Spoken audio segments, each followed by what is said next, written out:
Yes, people, we are back with a pre-match pump up. Jimbo, we're live. And then we also got Kate, we've got Jose. We're here. We're back from an international break. I'm a little all over the place. Jim's right where we know him to be. It looks like the Conference League trophy behind him, and it's a beautiful thing. Maybe we're gonna win the Europa League. That's the Europa League Cup. Yeah, hey. I got me replica made for when we win it. That's what I'm saying. You're the first one on the boat, and you're going to manifest it, sir. So thank you so much, and thank you to everyone who's here. It's been a long international break, but we are back, baby, and we're doing another pre-match pump up. But who else are we going to play against other than the four-peat Premier League champions, Manchester City, whom Pep Guardiola just signed an extension with? There was rumors that he might be leaving. He might be trying to look for a way out with all the charges looming. He doubled down, signed an extension, and now. Kate, I'm going to tell you this. They've lost 4 in a row. I don't think once in his career Pep has lost 5 in a row. Anyone in the chat can correct me, but I can't think of a time where Pep Guardiola lost 5 in a row anywhere. He's never lost 4 in a row. What's that? He's never lost 4 in a row. Well, he has now. Apart from now. Well, I'm getting nervous. I'm feeling confident about what we're going to do, but I'm a little nervous because of those extrapolating factors. Now, normally, City versus Spurs gives me a lot of reason to have confidence, but I'm a little concerned. It seems as though, yet again, Tottenham Hotspur has their back against the wall. Kate, how are you doing this morning? Well, from a sunny El Paso, Texas. I guess it's in the afternoon for you. So how are you doing this afternoon, and how are you feeling going into Manchester City? Big up to everyone on the panel in the chat. First of all, it's definitely the evening here. It's cold, it's wet, it's vile. The conditions in Manchester apparently are horrendous. I am feeling delighted that the international break is over, but nervous because, like you say, normally I'd be kind of excited because we are City's bogey team as such, but we've got that many injuries and yeah, I'm feeling a little bit apprehensive about today's game, but hey, I'm sure Jimbo will manage to turn all those fears and brush them all away when he predicts an unbelievable score against Manchester City today. Well, not just Jimbo. I'm expecting some for Jose to give me some reasons for excitement here because I know last time I think Jose we tarnished your perfect record, but how are you feeling this afternoon for you? And what is your kind of thoughts and general first expectations going into the Etihad? It's quite interesting because people talk about wounded animals, and you've got 2 teams that are definitely wounded animals at the moment. We're wounded for the last 2 games. Man City have been wounded for the last 4 games. They both gentlemen did their press conferences yesterday. We're aware of the players that we've got missing today. Although when people say that Man City have got players coming back, not that people give much away in his press conference, but Guardiola hinted that some of the players that are coming back may not be able to start the matches. They'll be on the subs bench, stuff like that. So, you know, let's be honest, we're going to Man City. Any team that goes to Man City is going to be a hard ground to go to try and get a result. The only solace that I've got at the moment is that we seem to have the Indian sign on them, or have done for the last few seasons, where we turn up and we play really well there. You know, today's going to be, for the neutral, today's game will be absolutely brilliant. But we support one of the teams. But for the neutral, Tottenham Man City games are absolutely brilliant. Whichever way they turn out, they're absolutely brilliant. But for the neutral today, they're going to have an absolutely fantastic game. I'm definitely looking forward to it. Just because, honestly, I hate going this long with an international break. No Tottenham Hotspur football. Jimbo, as I pull up the lineup, what's your expectations kind of going into the match, and how are you feeling today? Well, I'm feeling very confident, as always. And I'll see the lineups and then we'll see. But, yeah, we're wounded. There we are. We're wounded. And I think we are a little wounded. We've got the Dragoos and Davies partnership there, Jimbo. We've got Destiny, Pop Matasar, Basuma, Madison, Kulusevski. I'm not sure. Did we change the lineup? It sounds like 4 midfielders, or maybe Madison's playing Johnson's the wing, or maybe Kulu's playing the wing. No Brennan Johnson. Interesting. That's a good team, Jacob. I like that. I'm a little confused. I'll be honest. I'm a little startled. I thought Ainge was naive, ignorant, and never changed anything, and he was stubborn. But I'm looking at this: Madison and Kulusevski starting. That's not in my ideal midfield. However, are we doing maybe a 2 up top? I was talking with Ash Maddock a lot yesterday, and he was talking about the last time we had played City. Although we lost, we had more of the ball, but we had Son up top and a 2, with 2 up top and 4 in the mid. So, or Kulusevski's going to be on the wing. It's one of those two. But I don't know how I feel about that because I think Kulusevski in kind of that free midfield role is really nice. Well, Jimbo, sorry, I didn't mean to cut you off there, but I just saw. I was like, wait a minute, am I still sleepy this morning? What am I looking at here? Because I was trying to figure that out. Well, what's your thoughts, Jim? Now that you see, it's a stronger team than I thought we was going to have out. Because I thought Basuma was injured, and someone said that Kulu. They wasn't sure about Kulu because of his shoulder. So, yeah, I'm happy with that. I'm even more confident now. I had a score. Now my score's gone up a little bit. So, I'm very confident. well, Kate, what's your thoughts here? Because you looked a little perplexed when I was reading it out. I'm a little perplexed as I'm speaking now, but the bench goes as such. We have Fraser Forster. Jed Spence makes his return. Hardy. Who's Hardy? Lovell's mate. It needs to be a Hardy fella to play today. No, there's a guy on the bench named Hardy. I don't know who that is. Maybe it's Tom Hardy. Is that? It's got to be an academy kid I just forgot about. Archie Gray, well. Lucas Bergvall, Olusesi. I know that he's from the academy. Brennan Johnson, Timo Werner, and Will Lankshire. So no Mikey Moore. I guess that virus has really done a number on him. Is Johnson on the bench? Yes. Yes, he is. As is Timo. Apparently Hardy's a young centre-back. But I would have thought Dorrington might have got the shout before Hardy. Maybe he's injured. Look, it's a very confusing lineup. I'm not going to lie. I mean, the back four was exactly as I thought it'd be. I thought it'd be Sarr, Basuma, and then there was all the talk about if Kulu's fit, he'll play, but will Madders get a game if Kulu's not fit because there's been this big falling out? So maybe Kulu's fit, but to sort of shut up the people that are saying that there's this big feud between Ange and Madders, he stuck Madders in as well. And I'm baffled if he's put Kulu on the wing.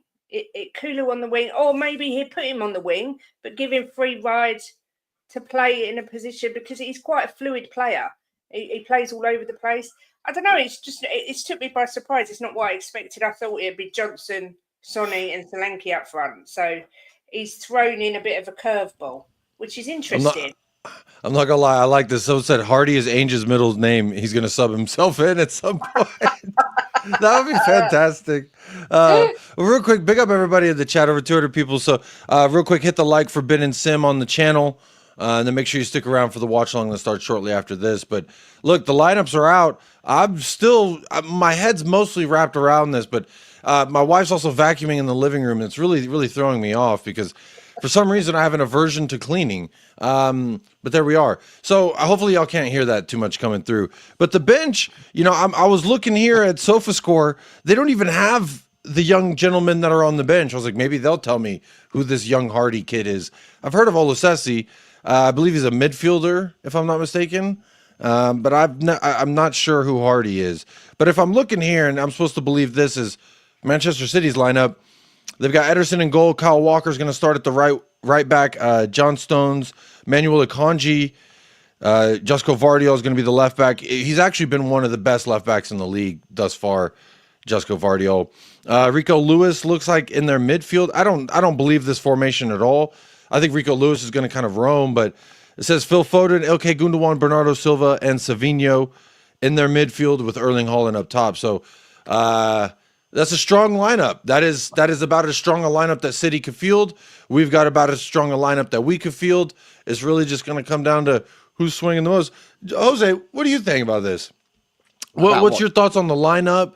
Your thoughts on Is it going to be Madison on the wing? Is it going to be cool? I'd prefer Madison on the wing personally. If I have to pick, please let Kulusevski operate the midfield because he seems to be better at the getting forward, getting back, getting stuck in, and pushing the ball forward and holding the ball up. Madison, you ask him to do all the above, and he starts slacking in a couple areas while doing decent in a couple other areas. That's just my take.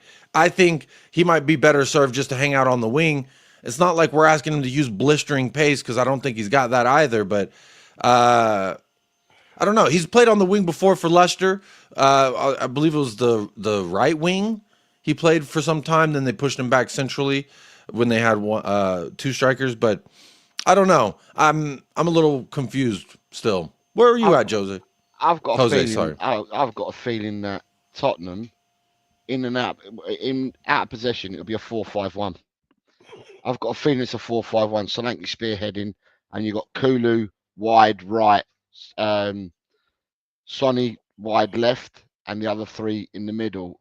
When we're out of possession, I think it'll be a 4-5-1.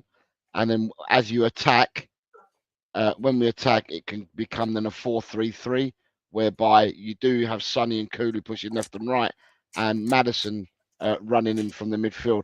I can't see Sarr. I think Sarr and Biss. One of them's definitely going to be holding, and it'll probably be Biss.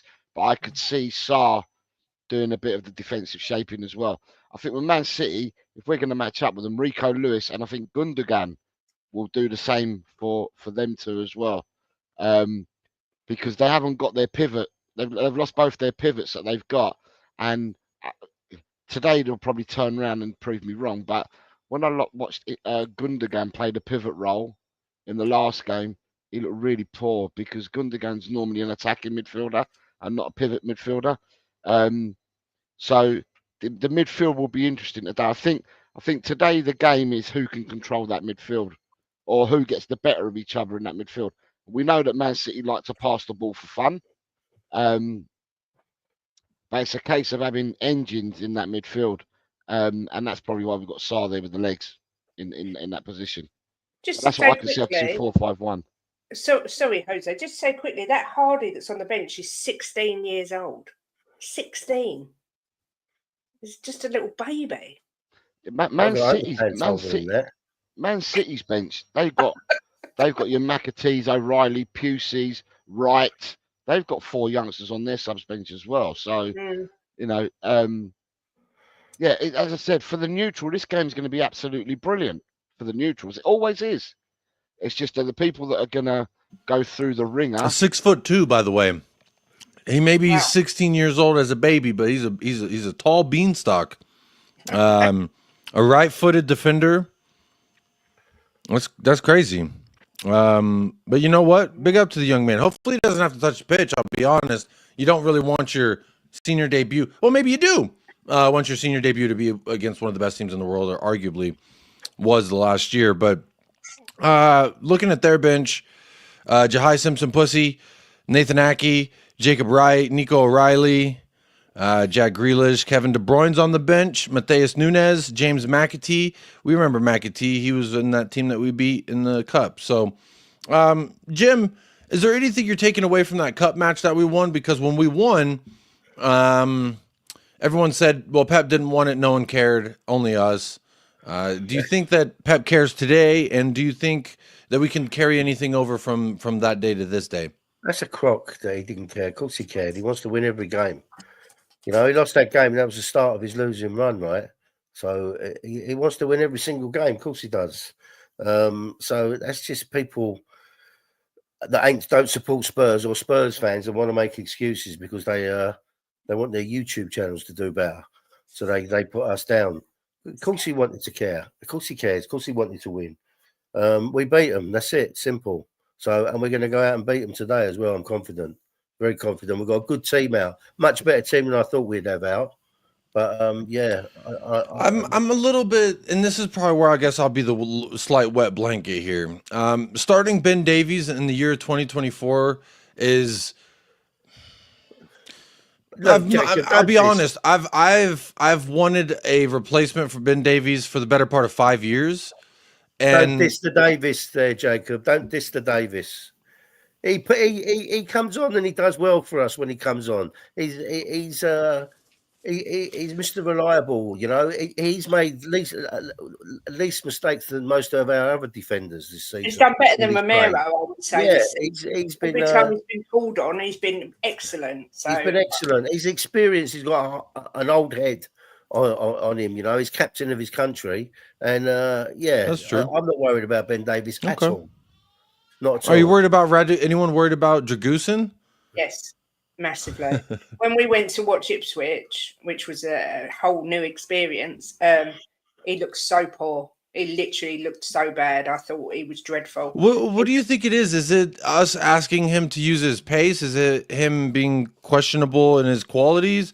I'm struggling to understand what I think it is, because I try to sympathize with the young man. Like, obviously, you're never going to start in front of what was Romero last season. You know, going into this year, you got to be thinking, all right, if he gets suspended or injured or anything in between, I'm the guy now.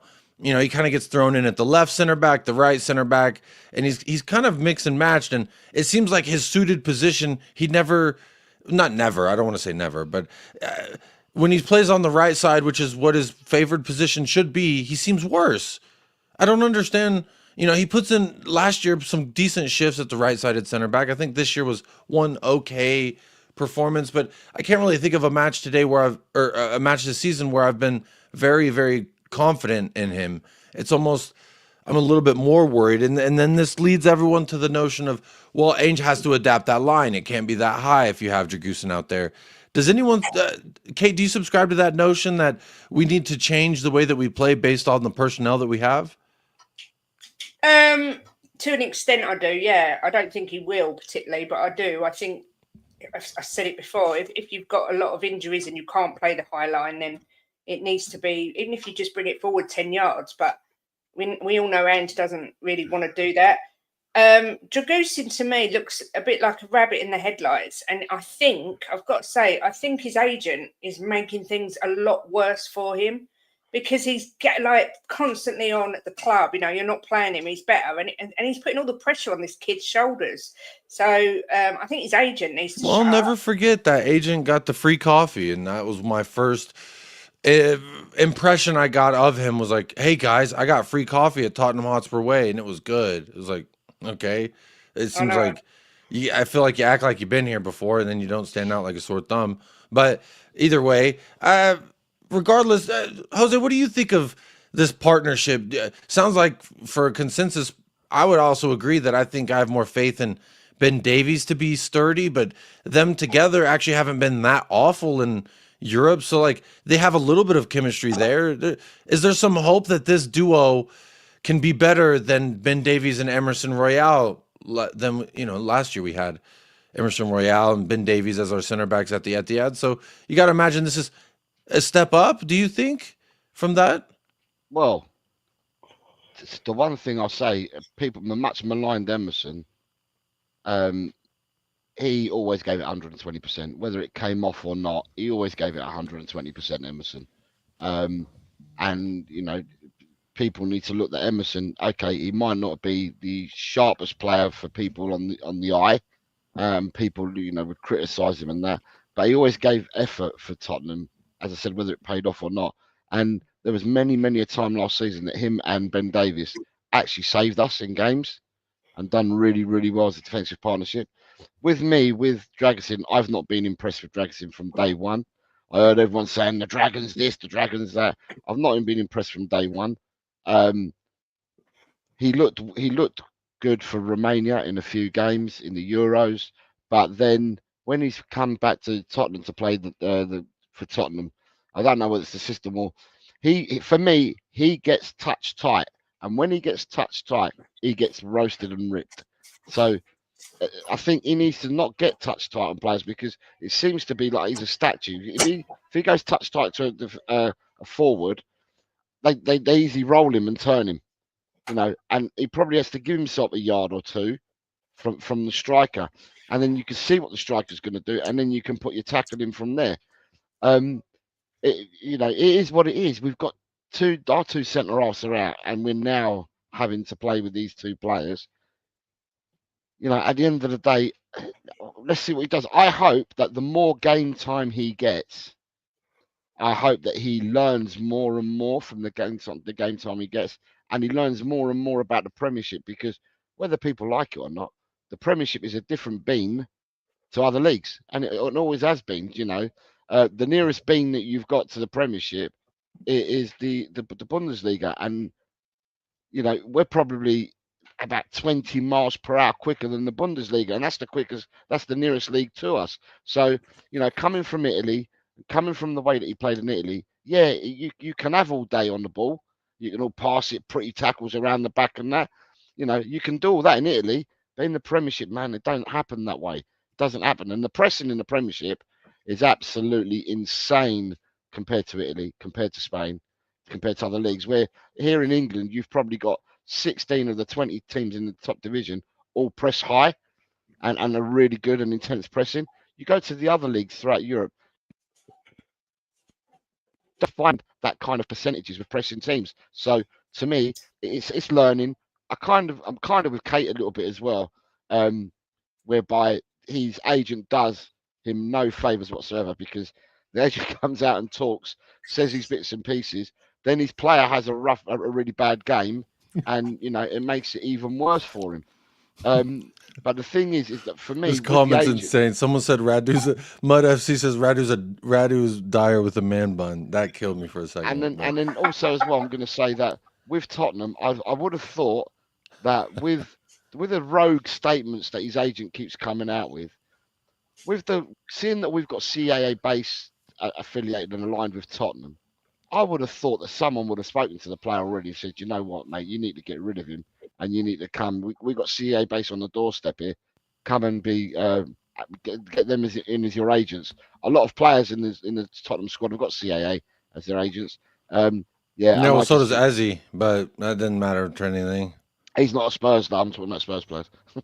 Well, I was told that was supposed to be the reason I mean, it was one of the Yeah. pillars I helped stand on. But so you seem pretty confident, more or less, right? I don't mean to put words in your mouth, but come on, you Spurs. Oh, Is that what you said? no.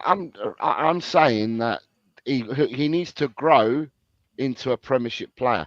At the moment, he's learning, and he needs to grow. I'm just thinking to myself, if he, like I keep saying, if he goes touch tight on forwards like he's been doing, he's going to get rolled, he's going to get turned, he's going to get beaten to the ball. He needs to give himself a yard or two on the centre of forward so he can see what they're going to do.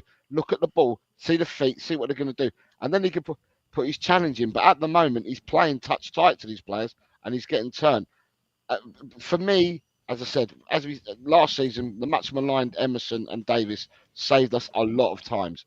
I'm just hoping that these two end up forming a partnership, because let's face it, Romero's out for at least another week. Van der Ven's going to be out for a while. It'd be interesting to see when Romero comes back. Does he keep Ben Davis as the left centre half rather than Dragusin? Remains to be seen.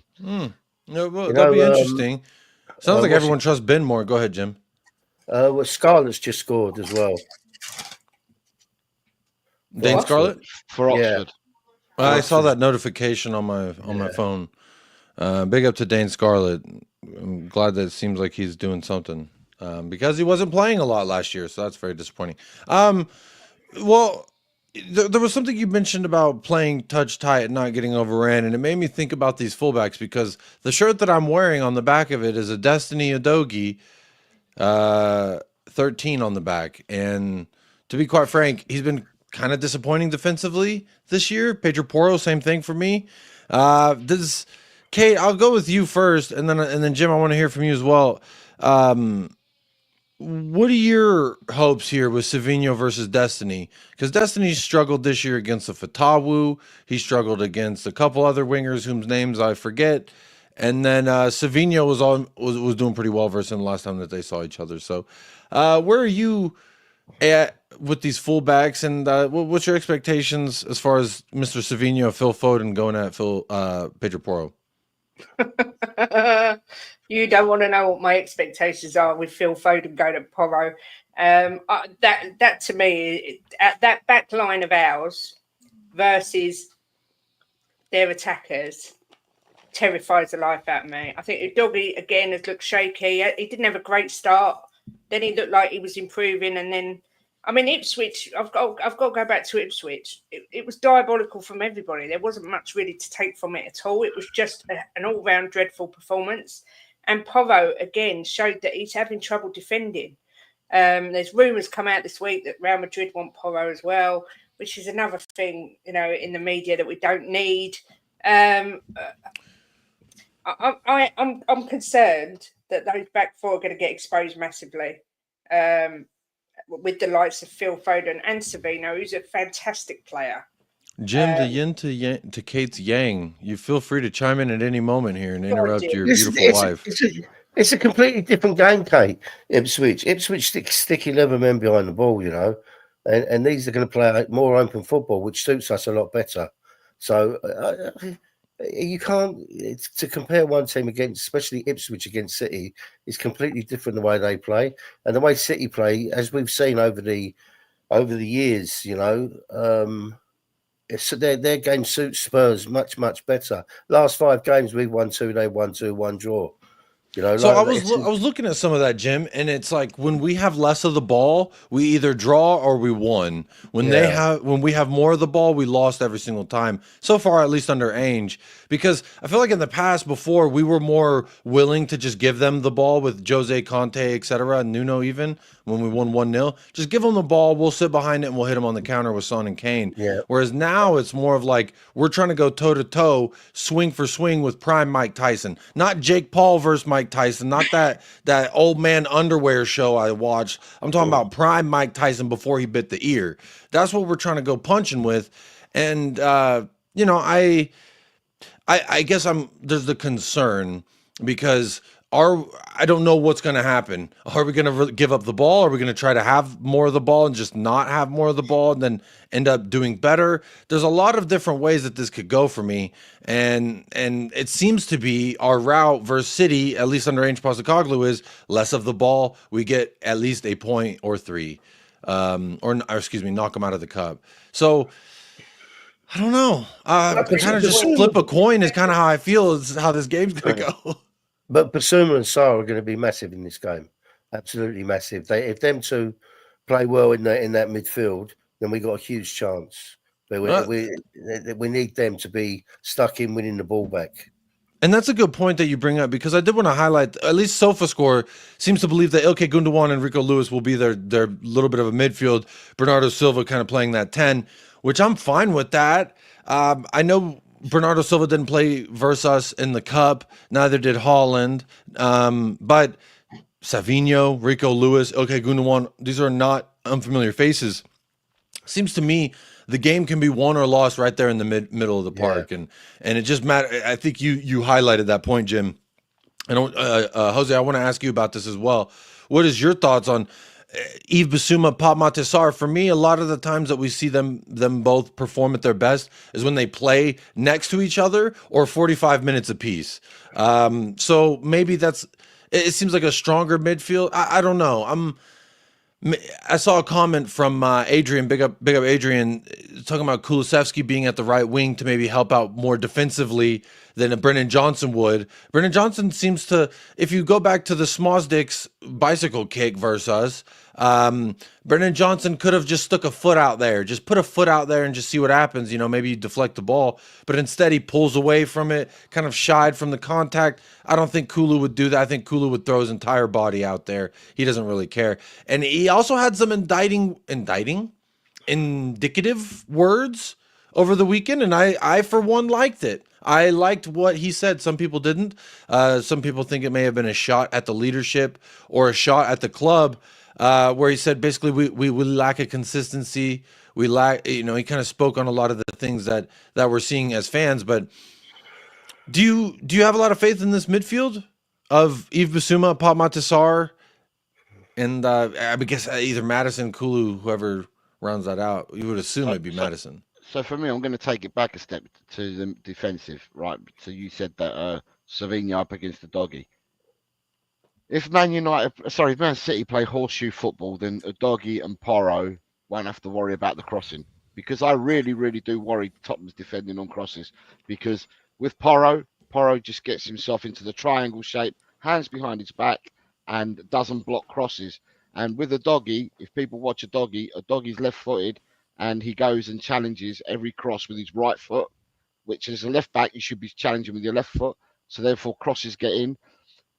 Jeremy They Docker. never stop at any cross. That's a good point. I want to just it doesn't, underline. because Every cross, they're just swinging it and no one stops it. You're right, Jose. because he's not, because he, for some reason, he's defending with his right foot on a cross. And if he's a left back, if he's shaped correctly, he should be going to block the cross with his left foot all the time. But you watch him, he always tries to go with his right foot. So he's always not in position. Crosses come through on a doggy side. And on Porro's more concerned about getting in the Eric Dyer triangle shape, hands behind his back, and crosses then come in. But with I have Savinho, PTSD with hands behind the back. I'll be honest. Hand behind the back defending. Savinho goes both ways. If Foden's going to be playing out wide, I'm not too concerned about Foden putting crosses in because that's not really Foden's game. So today, it's like Jim said, against Ipswich, it's a different game altogether. It's a different way of playing against the team and stuff like that. They were prepared to put crosses in. If Man United played a horseshoe football, then I'm not going to worry too much about crosses. As for the midfield, what I will say is that last season, at the start, there was great chemistry between Sarr and Basuma at the start in our unbeaten 10-game run at the start of last season. However, even now, Basuma is up and down. So Basuma could have one great game and then go hiding for free. Right? He's been up and down. Sarr has been really, really good. He was really good in the Villa game. He was really good in the Man City game. And then after that, for me, he's gone off the boil. And that's why he didn't start the last game, because he's gone off the boil. And we need him to be playing at full tilt like he did against Villa. We're going to need everyone to be playing at full tilt. To get something today at Man City, we need every player to be playing at full tilt. As I said earlier, I think we're going 4-5-1. I think the reason why Kulusevski's been selected and is that we're going to go 4-5-1 to try and pack out the three in that midfield. And today, it make a difference. They're great players, Man City. I'm not going to take anything away from them, but they would look a hell of a lot better had they had Rodri there or even Kovacevic. Without the two central midfielders, they're both missing their pivot midfielders, Tottenham have a chance of gaining a bit more of a stranglehold in midfield. Okay. I just saw a comment talking about we're going to miss Lolo. Obviously suspended with the 7-match ban in effect for the racismo charge. But Kate, versus Ipswich in a losing battle, there was only two folks that out of that entire 11 I gave any amount of man props to, and that was Dominic Solanke and Bentancur, because they were the two players who didn't seem like they were trying to play for the international break. A lot of people seem to be 50-50, one foot in the pool, I got dinner to go to after this, I can't get my full body wet kind of a thing. No, we're at the pool party at Tottenham Hotspur. It's time to get your whole body wet. But Dominic Solanke and Bentancur were the only two for me that seemed like they were willing to get their whole body wet, give a damn what the international break had to say. Are we going to miss Lolo? What are your thoughts and confidence in the midfield? Rico Lewis, Ilkay Gundogan. I mean, Gundogan has looked like a shell of the Gundo that we knew. So it's more like Hudawan, but or maybe his name is Juan. I don't know. But Gundogan is there, no less, next to Rico Lewis. And I don't know. I'm hoping we're going to dance on Pretty Ricky Head. But what say you about this midfield? Apparently, it's James Maddison's birthday today, so hopefully that will result in a decent performance. Look, I think we'd look a whole lot. I'd feel a lot more confident had we had Bentancur in the midfield. I think he's gone back to playing some of his best football, and I completely agree. For me, he was the one standout. The irony of it is he always starts playing his best ball, and then Matt Cash runs him over with his car or hits him with his shopping cart. And it's like, then he's now playing his best, and then it's racismo charges. What this guy? Sorry, I didn't mean to interrupt, but it does frustrate me as well. It's very what the heck are we doing? He's got that element of nastiness and grit about him. He gets stuck in there, but he's also really creative. So in that respect, I think I'd feel more confident had he been here. But we're not down to the absolute bare bones. We all know Yves Bissouma on his day can be brilliant. Sarr at times has been fantastic this season. We need Maddison to step up massively. And again, I saw Brian say if Kulu's on the wing, it's a little bit disappointing. However, I think Ange will give him free rein to run into the middle. And, you know, got to remember, Pep's the master at not putting players in real positions. He just lets them play and Yeah, John Stones is not going to be hanging back there. It'll probably be like Ilkay Gundogan and Akanji looking like their center backs. John Stones is their 6, and Rico Lewis and Phil Foden like dual 10. It's a very fluid thing, and a formation sometimes for them is more just a placeholder of the names, if you will. Which, you know, was mentioned, Phil Foden crossing the ball in. I think Josko Vardiol playing on the left with Phil Foden is going to be why, like, he'll be the one swinging those crosses in. He'll be the one with that left, in my amateur opinion. But, well, you know, I don't know. Maybe it's my Spurs bias starting to kick in. When we get closer to kickoff, baby, I start getting a little itchy. I start, you know, I can't sit still. Now I'm getting excited, thinking we could do this.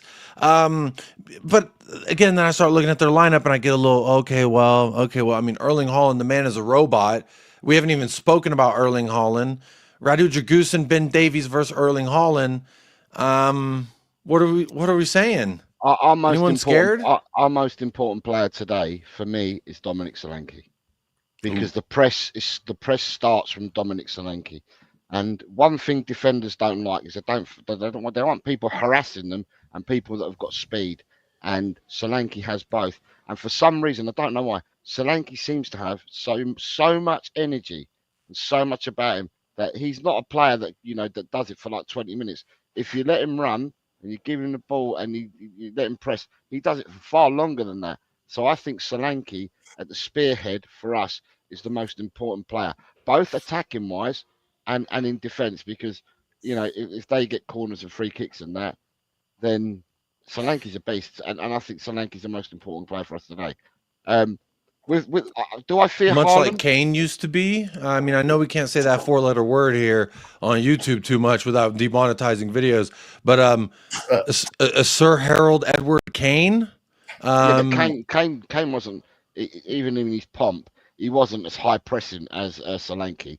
I mean, he's great. You're right, but the physicality in his press, we didn't ask him to press too much, but there was a lot of times it was like, come on, go get him, Harry, and he wouldn't. And I feel like Solanke is more quick in his press, but they're just both as physical, and that's what it kind of reminds me of. I guess his hold-up play, the link-up play, not the finishing, the shooting in and around the box, but just, or the long passing, but the ability to hold the ball, to win the ball back for us, hold it for a second so we can get back in position, build up a play.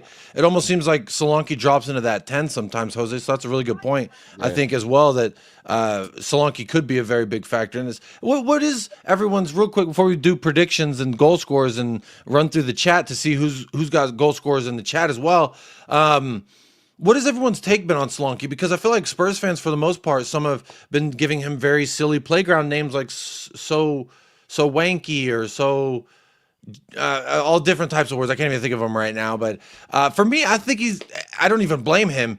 I think before Ipswich, he had 6 total chances created for him, and 3 of them were versus Leicester in the first match. So I don't think we're doing a whole lot to help him.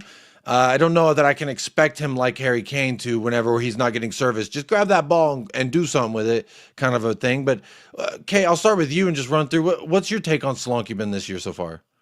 No, I like him. I think he's brilliant. I think his contribution to the all-round game is fantastic. I do think he needs to start whacking in a few more goals, but a lot of the time he hasn't had the service. It's not that he's missing. He's not doing a Timo Werner and missing loads of chances in front of goal.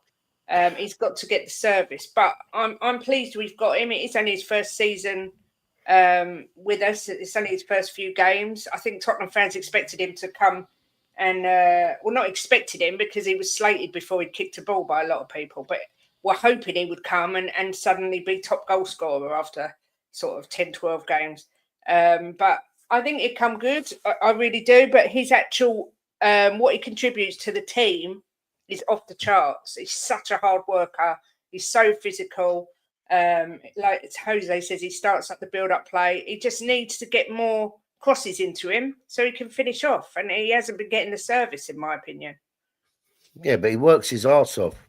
He comes back, wins the ball back. He's very hard to get the ball off of, holds the ball up well and brings other people into play.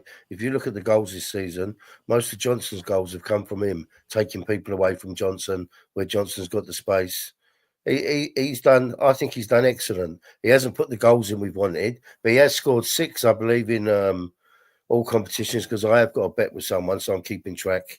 I've said he'll get 15 plus this season. I think he's been great for us. I really do.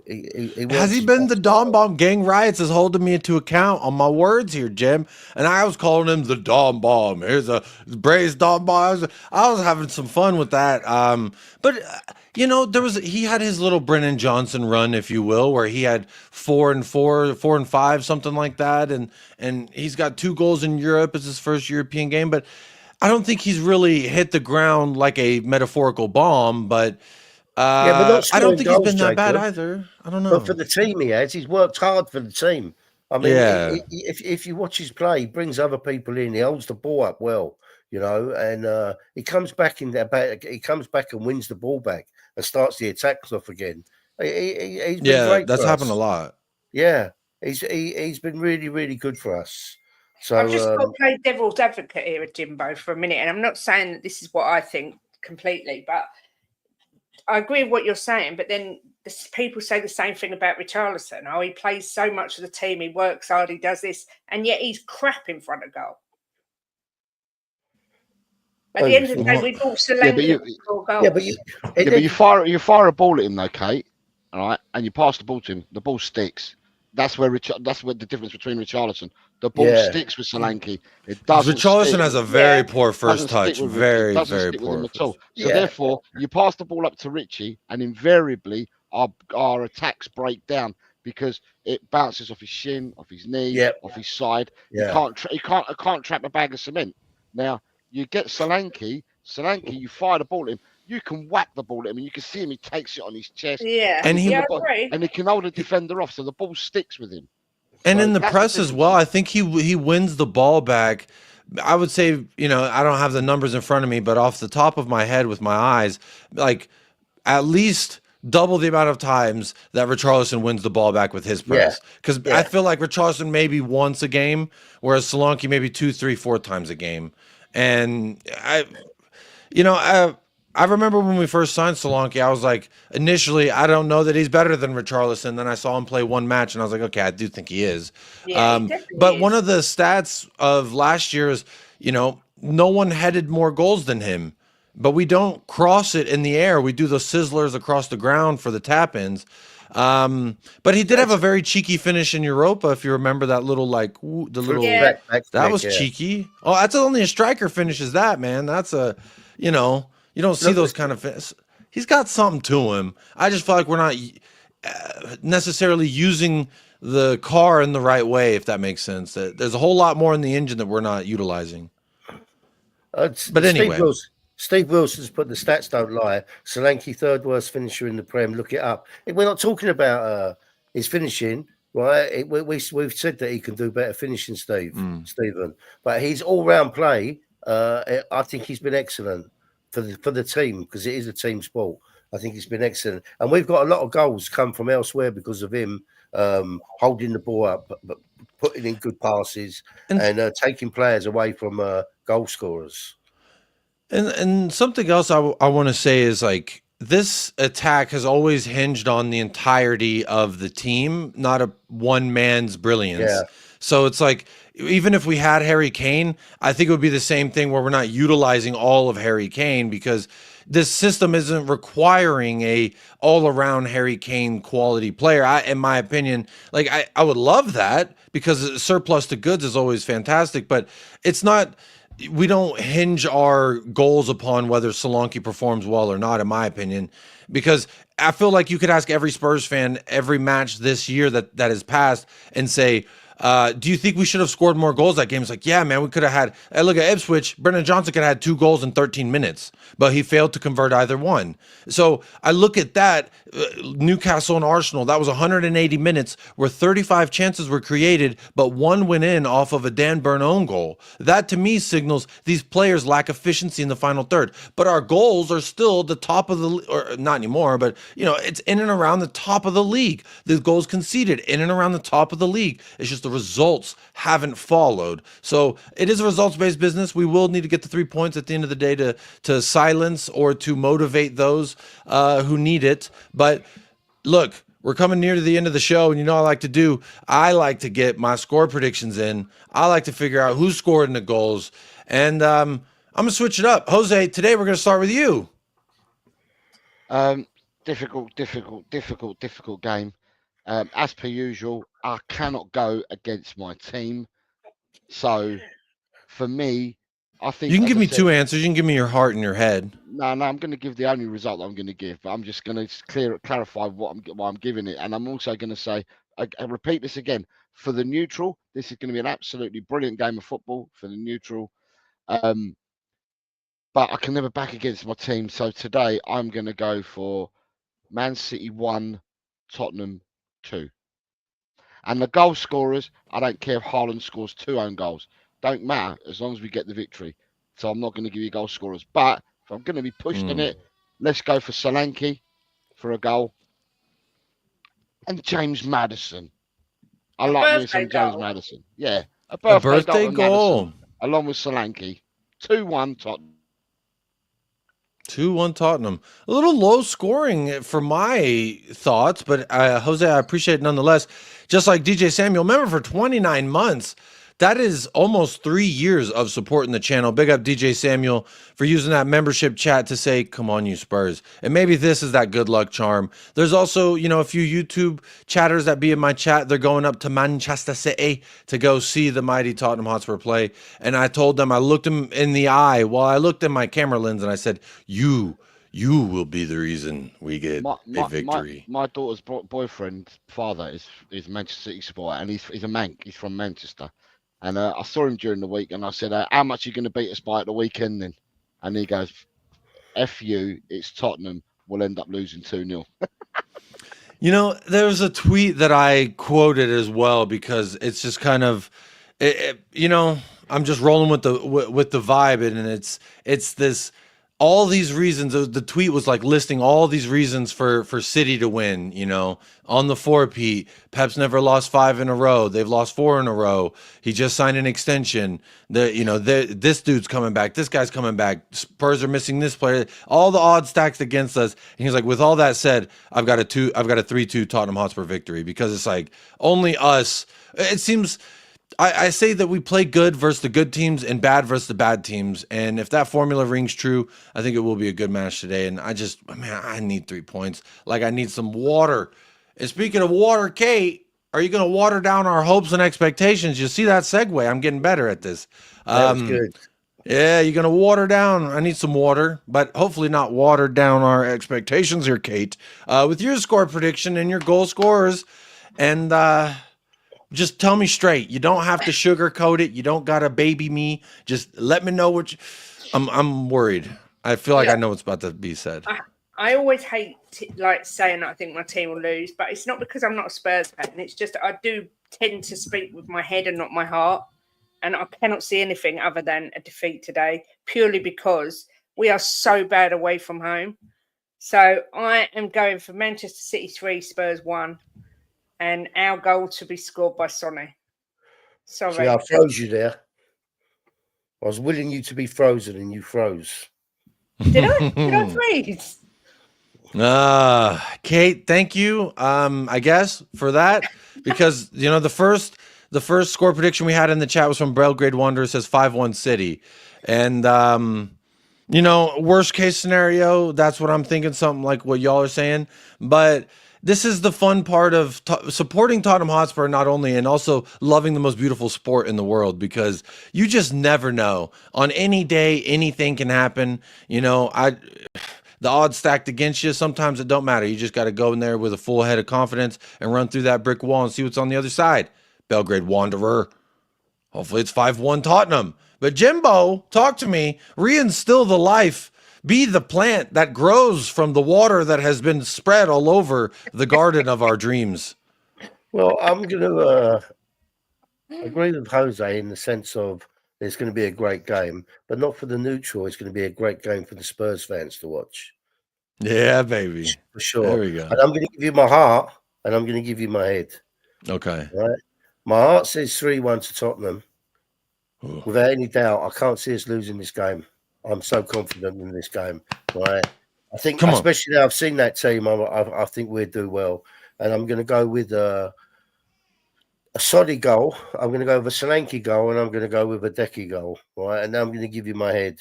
3-1 to Tottenham. Same score. Nice little differential. It's very nice. We're going to walk away with it with 3 points and move up that table. I love that. I love that. Real quick, I'll run through some of the chat real quick before I give you mine and we say goodbye and let you enjoy the match. Man City 3, Spurs 4. Coolest FC to score the first goal. I do like that. We got a 4-2 City. Dragu disaster from Mud FC. Yes, Stefan, I did hear we're linked with Johnny Cardoso. I think he's very mid. I'm not impressed with the young man personally. 2-3 Coys from Zapur, Son hat-trick. Hey, Son hat-trick, baby. We're doing a dance tonight. Clayton with the Spurs 3-2 win. Todd with a 6-2. He doesn't say for who, so I'm going to say for Tottenham. And I like that. 3-1 Spurs Pep drink so much water. Hopefully drink a whole lot of water. Decky 2 goals at the Decky Stadium. 2-1 to the Tottenham Hotspur. 2-2 says want a mango. I do want a mango. Ronez says 3-1 Spurs. Eugene with a 0-0. I don't see that. Kaylee Davis says 3-2 Spurs. And brother 5-1 to Spurs wouldn't surprise me that much. Hey. But what I'm gonna say is, I'll give you my heart and my head. My heart says 3-1 Tottenham, 4-1 5-1 Tottenham, 8-1 Tottenham. I can keep going because that's where my heart goes, and it loves this club more than maybe one man's heart should. But, however, my mind says I could see a 3-3. I could absolutely see this being just bang, bang, back and forth.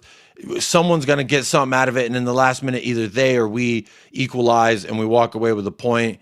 However, that's what my head says, but we don't answer with my head all the time. I answer with my heart. I'm gonna say 4-3 Tottenham. We're gonna get it done. Or 3-2. Come on, get it done, Tottenham. We're gonna get that job done. 4-3, 3-4. Either way, 3 points. I need it. I like it. I think I deserve it, and I want it. But also, what I do want you to do is have a great rest of your day. And before you go anywhere else, make sure you click the links in the title of this video. The Perfect Match, KJ, El Tel Cocarel, and United Spurs of America. Make sure you support all of our channels. Hitting a like and subscribe on our channels is free, just like liking, subscribing, sharing. This channel is free as well. I'll be live in just a minute with a watch along on my own channel. Jose, KJ, y'all got anything later today? If anyone's betting today, right, whether you're a gambling person, you have got a whole range of results from Jacob. I'm sure and I'm hoping that one of the results that Jacob's giving you out of the 16 that he gave, I don't buy one lottery ticket. I buy 12. I don't trust it, Come on. Fantastic. Sorry, Kate. Hey, that way I could, at the end, I can say, I'm right. I told you so. Look, that prediction, just pause it at the 1 second where I said that one. Don't listen to the one before or after. Listen to that one specifically. Go ahead, Kate.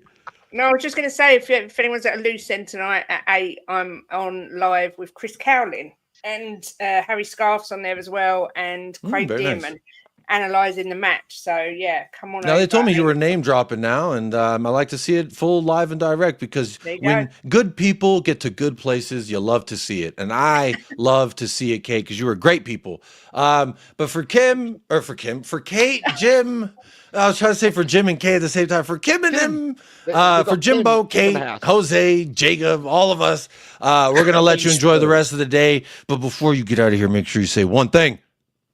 Come on, you Spurs!